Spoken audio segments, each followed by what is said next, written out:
Hi guys, in today's video I'm going to show you how you can delete your watch history on TikTok. Very easy guys, very simple. Let's launch the TikTok app. Click on the lower right corner at your profile icon. When you're at your profile landing page, click on the upper right at the three straight lines.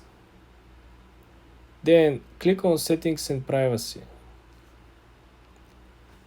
When you're at settings and privacy guys, all you want to do, you want to scroll all the way to the bottom at the section of activity center. Okay, you want to click on this, and here you will find your watch history, comment history, search history, manage post visibility as well.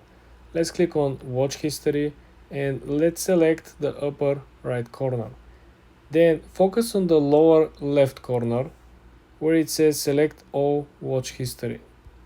Then click on the lower right corner and delete all of your watch history.